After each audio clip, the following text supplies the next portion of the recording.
কিন্তু আমাকে দিন শিক্ষা দেয়নি, আমাকে নামাজের শিক্ষা দেয়নি। আমার ঘরে স্কুলের শিক্ষক ছিল, ইংরেজি মাস্টার ছিল, কিন্তু কোরআনের মাস্টার ছিল না, কোরআনের শিক্ষা দেওয়ার কোনো লোক রেখেছিল। অতএব আপনি তাদেরকে দুই গুণ শাস্তি দেন। তখন আমরা বুঝতে পারবো যে আমাদের সন্তানকে আমরা যেভাবে লালন পালন করেছি ওইভাবে লালন পালন করা আমাদের ঠিক হয়নি।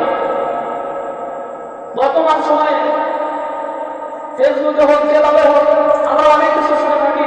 যেমন গত কয়েকদিন আগে বেগুড়ায় মা তার ছেলে তার মাকে হত্যা করেছে মাত্র 500 টাকা দিয়ে।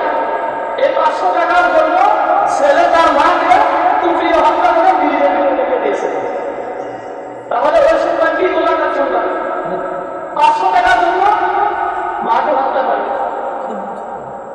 আরো অনেক ঘটনা শোনা যায়, জমি জমার জন্য, বাড়ি ঘরের জন্য, গাড়ির জন্য মা বাবার সাথে খাওয়া দাওয়া করে মা বাবাকে বেড়ে ফেলে।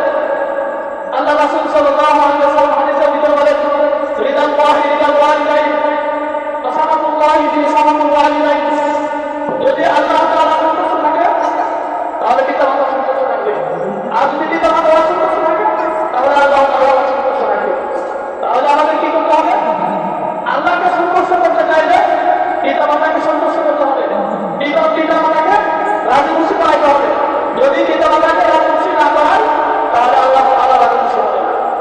আর আল্লাহ যদি রাজি খুশি না হয় তাহলে আমরা কোনো আমল করে কিংবা কোনো কাজকর্ম করে শান্তি পাবো না। যেমন আমরা আল্লাহ বলির কথা শুনে থাকি, বাইজিদ গোস্তামি রাহমাতুল্লাহি আলাইহি। বাইজিদ গোস্তামি কিভাবে হয়েছে এত বড় আল্লাহ বলি? আমরা অনেকে জানি না, অনেকে জানি না। বাইজিদ গোস্তামির মা যখন বাইজিদ গোস্তামি রাহমাতুল্লাহি আলাইহি ছোট ছিলেন, বালক ছিলেন, তখন মায়ের সাথে শুয়েছিল। মা তাদের ঘুমের ভিতর থেকে ছেলেকে বলল, বাবা আমি এক গ্লাস পানি নিয়ে আসি। তখন বাইজিদ গোস্তামি রাহমাতুল্লাহি আলাইহি মা যখন পানি এনে এসে দেখেন যে বাইজিদ গোস্তামি রাহমাতুল্লাহি আলাইহির মা ঘুমিয়ে গেছে। তখন বাইজিদ গোস্তামি রাহমাতুল্লাহি আলাইহি সারা রাত মায়ের মাথার কাছে দাঁড়িয়েছিল পানি নিয়ে। যখন সকাল হয়েছে, মা ঘুম লেগে গেছে, তখন দেখে যে বাইজিদ ওইখানে দাঁড়িয়ে রয়েছে। তখন মা খুশি হয়ে আল্লাহর কাছে দোয়া করেছিল, আল্লাহ আমার বাইজিদকে দুনিয়ার ভিতরে এমন একজন মানুষ হিসাবে পরিচয় দিয়ে দিবে, এমন একজন আল্লাহ বলি হিসাবে পরিচয় করে দিবে যে সারা পৃথিবীর মধ্যে সবাই যেন পাচ্ছে।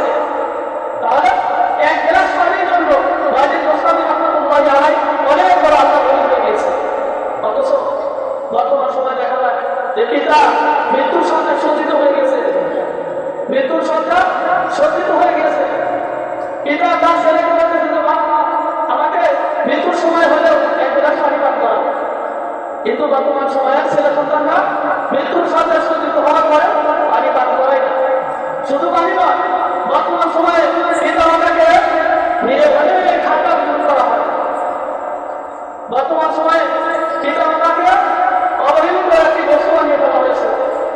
বিশেষ করে বর্তমান সময়ে যে সমস্ত ছেলেমেয়েরা আছে তারা পিতা মাতাকে সম্মান করে না, পিতা মাতার প্রতি লক্ষ্য রাখে না। পিতা মাতা কোনো কথা বললে রাগান্বিত হয়, রাগান্বিত হলে চলবে না। রাগান্বিত না হয়ে তাদের সাথে নরম ভাষায় কথা বলতে হবে, রাগ দেখানো যাবে না। যেমন আল্লাহ তাআলা আয়াতে বলেন যে তোমার পিতা অথবা মাতা অথবা যদি বিদ্রোহ হয়ে যায় তাহলে তার সাথে খারাপ ব্যবহার করো না, ভালো ব্যবহার করো। অথচ আমরা কিন্তু এরকম করি না। আল্লাহ রাসূল সাল্লাল্লাহু আলাইহি ওয়াসাল্লাম হাদিসের ভিতরে বলেন যে পিতা মাতা পায়ের নিচে ছেলে সন্তানের জান্নাত। এখন আমি আপনি যদি আল্লাহ তাআলা জান্নাতে যাইতে চাই তাহলে অবশ্যই পিতা মাতাকে খেদমত করতে হবে, পিতা মাতার কথা অনুযায়ী করতে হবে। এই যে বর্তমান সময়ে ছেলে সন্তান পিতা মাতার কথা কি জন্য শোনে না? কারণ পিতা মাতাকে যে শিক্ষায় শিক্ষিত করার কথা ছিল সেই শিক্ষায় শিক্ষিত আমরা করি না। শুধু আমরা দুনিয়ার পিছনে থাকি যে আমার ছেলে ডাক্তার হবে, ইঞ্জিনিয়ার হবে, ব্যারিস্টার হবে, উকিল হবে, কিন্তু কোনো সময় চিন্তা করি না যে আমার ছেলে নামাজ হবে, আমার ছেলে দিনদার হবে, আমার ছেলে পরহেজগার হবে, আল্লাহ বলি হবে। এই কথা কোনো সময় চিন্তা করি না, শুধু দুনিয়ার পিছনে করে আসি। দুনিয়ার পিছনে করে থাকলে আপনার আমার সন্তান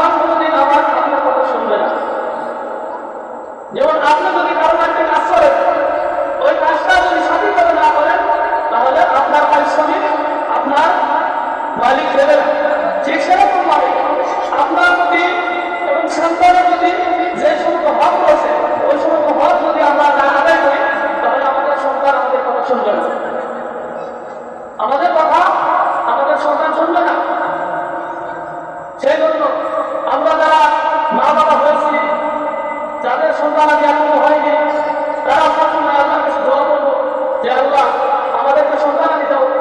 কারণ সন্তান অনেক বড় নিয়ামত। যার সন্তান আগে হয় না সেই বলে সন্তানের কি কদর, সন্তানের কি পরিমাণ। বর্তমান সময়ে দেখা যায় যে একটি দুটি সন্তান দেওয়া হয়। আগের জামানে আমাদের মুরব্বীরা ছিল, আমাদের দাদারা, তাদের সন্তানাদি ছিল 5 জন 6 জন, অনেকে 8 জন 10 জনও ছিল। কিন্তু বর্তমান সময় দেখা যায় 1 জন 2 জন নিয়ে শেষ। আমরা বলি যে এত সন্তান পাবো কিভাবে, তাদের লেখাপড়ার খরচ কিভাবে দেবো, তাদের ডাক্তার দিব কিভাবে। অথচ আগের জামানায় কিন্তু অবকাঠামো বেশি ছিল। এখন তো আমরা কোনো ভাগ পাই। আগের জামানায় যে সমস্ত মুরব্বীরা বেঁচে আছে, তারা জেনেছে, তারা বুঝতে পেরেছে কষ্ট কি জিনিস। কিন্তু বর্তমান সময়ে ছেলে মেয়েরা বুঝতে চায় না যে কষ্ট কি জিনিস, শুধু আরাম আয়েসের ভিতরে থাকতে চায়। মা বাবা কি করে না করে, মা বাবা কি খাচ্ছে না খাচ্ছে, এই জিনিসগুলো খেয়াল করে না। খেয়াল না করে শুধু মা বাবাকে কষ্ট দিতেই থাকে, কষ্ট দিতেই থাকে। কষ্ট দিলে আমি যে বরবাদ হবো, ধ্বংস হবো, এই কথা আমরা চিন্তা করি না। চিন্তা না করার কারণে আমরা ক্ষতিগ্রস্ত হই। সেই জন্য আমরা সবাই চেষ্টা করবো যে আমাদের সন্তানকে দিনই শিক্ষায় শিক্ষিত করব। হাদিসের ভিতরে এসেছে রাসূলুল্লাহ সাল্লাল্লাহু আলাইহি ওয়াসাল্লাম বলেন যে যখন কোনো ব্যক্তি তার ঘর থেকে দিন শিক্ষার জন্য বের হয়, তখন ওই ব্যক্তির জন্য সমুদ্রের মাছ থেকে নিয়ে ঘরটার পৃথিবীটা পর্যন্ত তার জন্য মানুষের দোয়া করতে হবে। আমরা যদি দিন শিক্ষার জন্য বের হয় আমাদের ঘর থেকে, তাহলে আমরা রাসূল সাল্লাল্লাহু আলাইহি ওয়াসাল্লাম বলেন আমাদের জন্য সমুদ্রের মাছ, গর্তের পৃথিবীটা, প্রত্যেকটা প্রাণী আমাদের জন্য মাছগুলোকে দোয়া করতে লাগে। আল্লাহর কাছে বলে যে আল্লাহ ওই বান্দা তোমার দিন শিক্ষার জন্য, তোমার রাসূলের দিন শিক্ষা করার জন্য ঘর থেকে বাইর হয়েছে, তাকে তুমি মাফ করে দাও। অথচ আমরা কিন্তু মানুষের জন্য দোয়া করতে চাই না। পশু পাখি মানুষের জন্য দোয়া করে, কিন্তু মানুষ সর্বশ্রেষ্ঠ জাতি, সেই জাতির মানুষের জন্য দোয়া করতে চায় না। দোয়া করতে হিংসাই করে, কিভাবে না করে। অথচ আল্লাহ তাআলা পবিত্র কালাম করে বলেন উদউনি আস্তাজিব লাকুম, হে আমার বান্দাবান্দিরা তোমরা আমার কাছে যাও, আমার কাছে দোয়া করো, আস্তাজিব লাকুম, আমি তোমাদের দোয়া করবো, আমি তোমাদের দোয়া কবুল করবো। অথচ আমরা দোয়া করি না। দোয়া না করে দুই একবার দোয়া করে আমি শেষ হয়ে যাই। আল্লাহর প্রতি ভরসা রাখতে হবে। আল্লাহ তাআলা অবশ্যই আমাদের দোয়া কবুল করবে। আল্লাহ তাআলা আমাদের দোয়া অবশ্যই কবুল করবে। কবুল করার মাধ্যম হচ্ছে পিতামাতা। পিতামাতা যদি সন্তুষ্ট থাকে তাহলে আল্লাহ তাআলা অবশ্যই দোয়া শুনবে। সেই জন্য আমরা যারা জীবিত আছি, মা বাবা, তারা সেবা সন্তানের জন্য কখনই বদ দোয়া করবো না, খারাপ দোয়া করবো না। খারাপ দোয়া করলে ওই দোয়া সন্তানের জন্য ধ্বংসের কারণ হবে। যত কষ্ট দিক, যত আঘাত করতে না কেন, তবুও আমরা যারা জীবিত আছি দুনিয়াতে, তারা আমাদের সন্তানের জন্য কোনো বদদোয়া করবেন না। বদদোয়া করলে আপনার সন্তান ক্ষতিগ্রস্ত হবে। আপনি তাকে লালন পালন করেছেন কষ্ট করে, তার যদি কিছু না আপনি বদদোয়া করবেন, সে হয়তো না বুঝে কষ্ট দিয়েছে, না বুঝে আপনাকে কিছু খারাপ কথা বলেছে, সে একসময় বুঝতে পারবে যে আমি আমার মা বাবার সাথে খারাপ ব্যবহার করেছি, এই খারাপ ব্যবহার করা আমার ঠিক হয়নি। সেই জন্য আমরা সবাই সবার জন্য দোয়া করবো। দোয়া করলে আল্লাহ রাব্বুল আলামিন অবশ্যই আমাদের দোয়া কবুল করবে। আল্লাহ রাসূল সাল্লাল্লাহু আলাইহি ওয়াসাল্লাম হাদিসে বলেন আদ-দুআউ মিনাল ইবাদা, দোয়া হচ্ছে ইবাদতের কবচ। ইবাদত করার পরে যে কোনো ইবাদত, নামাজ, রোজা, জিকির, কোরআন তেলাওয়াত, তাসবিহ, তাহলিল আদায় করার পর আমরা আল্লাহর কাছে দোয়া করব। আল্লাহ তাআলা আমাদের দোয়া কবুল করবে। আল্লাহ তাআলা কিন্তু ওয়াদা দিয়েছে, হে বান্দা তুমি আমার কাছে যাও, তুমি আমার কাছে চাও, আমি তোমাকে চাও পূরণ করবো। সেই জন্য আল্লাহ তাআলার কাছে মন প্রাণ খুলে আপনার আশা আকাঙ্ক্ষা চাওয়া পাওয়া করতে হবে। আমরা যেরকম ভাবে সেরকম মা বাবার কাছে চাওয়া পাওয়া সব কিছু করতে পারে যে বাবা আমার কোনো জিনিস আনবে, কোনো জিনিস আনবে,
দিতে চাই না, কিন্তু আল্লাহ এমন তো, আল্লাহর কাছে না চাইলে আল্লাহ খুশি হয়, মানুষের কাছে চাইলে মানুষ নারাজ হয়, রাগা দিতে হয়, কিন্তু আল্লাহর কাছে চাইলে আল্লাহ খুশি হয়। তো আমাদের চাওয়া মানুষের কাছে বলবো না, অভাব অনাটনের কথা মানুষের কাছে না বলে আল্লাহর কাছে বলবো। আল্লাহর কাছে বললে আল্লাহ রাব্বুল আলামিন দেখবেন এক সময় আমরা চাওয়া করবো। হাদিসের ভিতরে এসেছে বান্দা প্রত্যেকটা দোয়া আল্লাহ তাআলা কবুল করে, তবে যার জন্য আল্লাহ তাআলা মঙ্গল চান তার দোয়া আল্লাহ তাআলা দুনিয়াতে বাস্তবায়ন করে দেবেন। আল্লাহ তাআলা যার জন্য মঙ্গল চান তার জন্য আল্লাহ তাআলা দুনিয়াতে ওই দোয়া বাস্তবায়ন করে দেন, ওই চাওয়া পূরণ করে দেন। আর যদি আল্লাহ বলেন, আল্লাহ যদি জানতে পারেন, আল্লাহ যদি জানেন তাহলে যে এই বান্দার এই দোয়া পূরণ করলে, এই আশা পূরণ করলে সে ক্ষতিগ্রস্ত হবে, ধোঁকা হয়ে যাবে, অদৃশ্য হয়ে যাবে, তখন ওই দোয়া আখিরাতের জন্য আল্লাহ তাআলা আদায় করে রেখে দেন। কিয়ামতের ময়দানে যখন আমরা দেখবো যে আমরা যা কিছু চাইছিলাম সব কিছু পেয়েছি, যা চাইনি